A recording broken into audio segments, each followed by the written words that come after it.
One was made by the head of the Shanghai Gold Exchange, which, by the way, over the last 150 days, the Shanghai Gold Exchange cumulative volume between it and the Shanghai Metals Exchange and the Futures Exchange has increased over 200%, and that volume is now greater than the COMEX. It's now the second most traded exchange on the planet. It's beginning to have severe significance.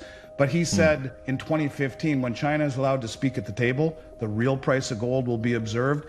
And the BRICS countries just built something called the BRICS Grain Exchange. And the guy that's running it, he said, you know, we produce more of the wheat and the soft commodities than the West does, and we consume more of it, yet we don't have any ability to affect its price. That's all done on COMEX, but with the establishment of this new grain exchange, that will change.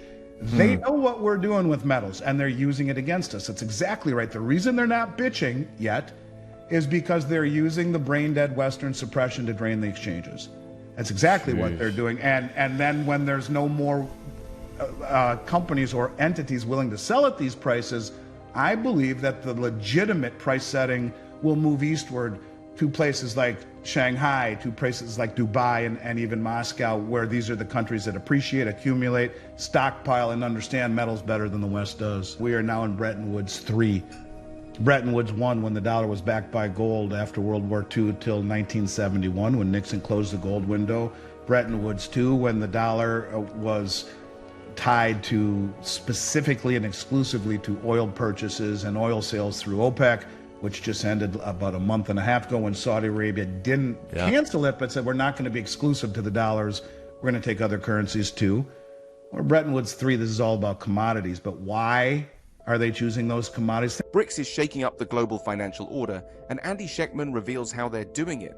With a 200% surge in gold trading volume on the Shanghai Gold Exchange and a new BRICS grain exchange set to challenge the West, the US dollar's dominance is under serious threat. Schectman explains why the world is de-dollarizing and how BRICS' upcoming gold-backed currency could be the game changer. As countries like China drain global commodity exchanges and turn to gold, the US faces mounting debt of over $35 trillion, with unfunded liabilities nearing $200 trillion. Could BRICS be positioning themselves to dethrone the US as the world's reserve currency holder? Think about it from a historical perspective. We're a country that is broke. We have, a mountain of debt, 35 trillion. Trillion seconds ago was 31,688 years ago. And when you think how big a trillion is, 31,688 years ago is a trillion seconds. We're at 35 trillion in debt.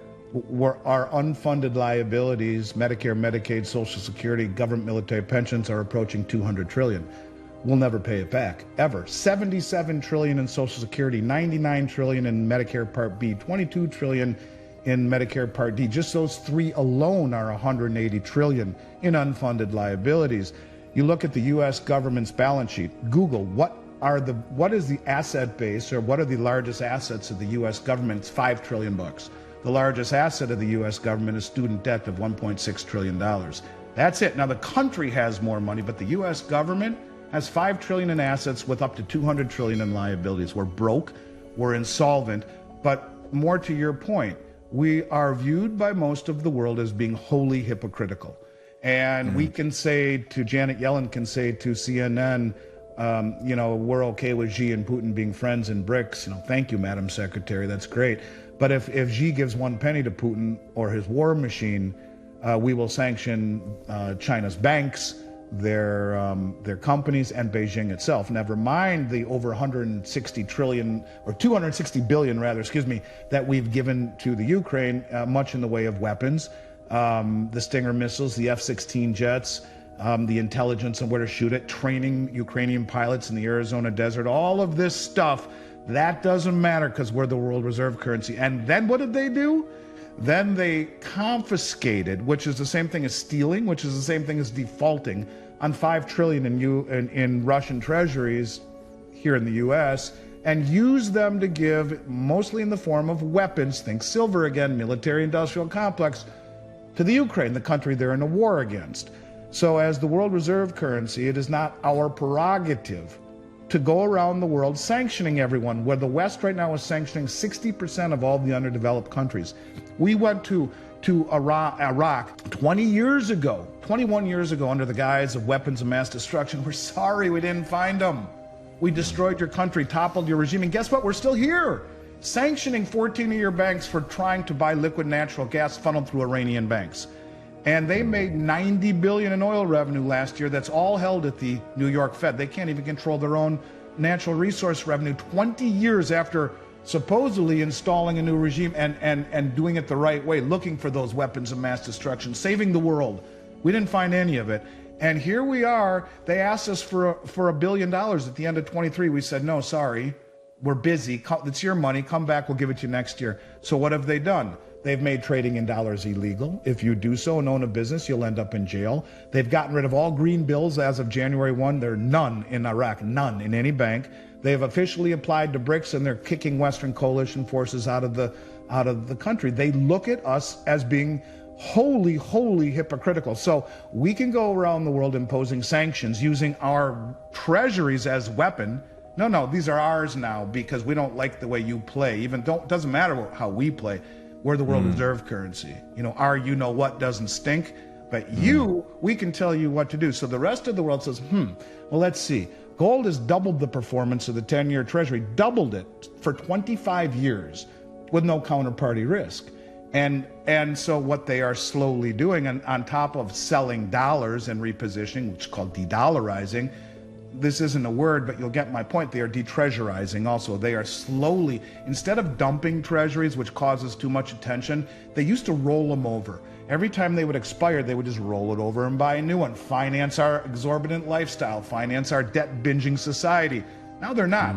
Instead of them not rolling them over, they're buying commodities, like Zoltan Pozsar says, he or she who has the commodities in Bretton Woods 3 wins. They're buying gold because it's doubled its performance, it has no counterparty liability, it can't be stolen, and if we look at the new BRICS ecosystem, the unit settlement token, which has been agreed upon in principle, according to the head of the BRICS New Development Bank, Dilma Rousseff, who was the former president of Brazil, yeah, you end up with a new system that needs gold. And if they enact a system where all of a sudden it is a common settlement currency backed by gold in a basket of BRICS plus currencies, the need to hold dollars, gone. The need to hold treasuries, gone. And like that, the whole thing snaps. Now, you could argue, people give me a hard time because I say little by little by little, then all at once. This logarithmic decay, I always say, but this is what's happening. Little by little, the world is de-dollarizing and selling treasuries, not too fast to cut off their nose, to spite their face. Little by little, they're draining the exchanges of all of the world's commodities, not just gold and silver. China just bought the London Metals Exchange. That's the biggest exchange in the world for base metals. They're going all around the world in their Belt Road and striking deals in BRICS with all these underdeveloped countries that are resource rich, and they're doing it cooperatively instead of coercively. Even the name of their Shanghai Cooperation Organization, which is the largest regional military organization in the world, which Iran and Saudi Arabia just joined. All of these things are little by little by little chipping away at the dollar hegemony, which is gone. It's the supremacy that's not gone yet, but that's next. Right. And when these countries, if indeed all of the oil-producing countries agree to the new BRICS settlement currency called the unit, it will change the landscape of this country forever. And when you bring it all the way back home, the craziest part about it all is that our lead economic advisor to the United States government right now is a man named Jared Bernstein. Many of you probably saw his stupidity trying to explain bond sales and money creation and on Twitter a few months ago. Oh, I think I did, yeah. The guy couldn't even speak. This is a guy who has a degree in music and a master's degree in social work. A master's degree in social work. He is an inclusionary economist, a modern monetary theorist knucklehead who says we shouldn't have the world reserve currency. He has written a report called Dethrone King Dollar where he advocates for this. So if you think about it, what better way to lose the reserve currency than to weaponize the dollar, to tell Saudi Arabia, hey, we're going green, thanks anyway, it's been great run, we're going green, we're not going to really need fossil fuels anymore, and then let the country go to shit. All of the things that made this country great, all of a sudden people are like, is this bizarro world we're living in? Or is it too stupid to be stupid? Could all of this be planned so that the world dumps dollars and that we reset the system. And instead of blaming the Fed and the fiscal irresponsibility of the Treasury Department for destroying the American dream, we can blame Xi Jinping, Putin, and OPEC for dumping the dollar. After all, we incentivize the hell out of them to do it. But the public, well, they don't know that. The media doesn't report any of this. You got to dig, and read every day like I do, even to come close to finding this stuff out. And if you don't, you'll just think that we are victims to this awful thing that destroyed the reserve currency. The whole thing resets as every country in the world who's had to stockpile dollars and treasuries has no need to do that anymore, dumps them. Thanks for watching today's video. To quickly recap, Andy Schectman highlighted some key points. BRICS is accelerating the de-dollarization process with a new gold-backed currency and major commodity exchanges. The Shanghai Gold Exchange has seen a 200% spike in trading volume, surpassing the COMEX, and the new BRICS grain exchange threatens Western dominance in global markets. Meanwhile, the US is drowning in trillions of debt, and countries are starting to move away from US treasuries. If you found this breakdown insightful, make sure to hit that subscribe button and give this video a thumbs up. Don't forget to share your thoughts in the comments section below.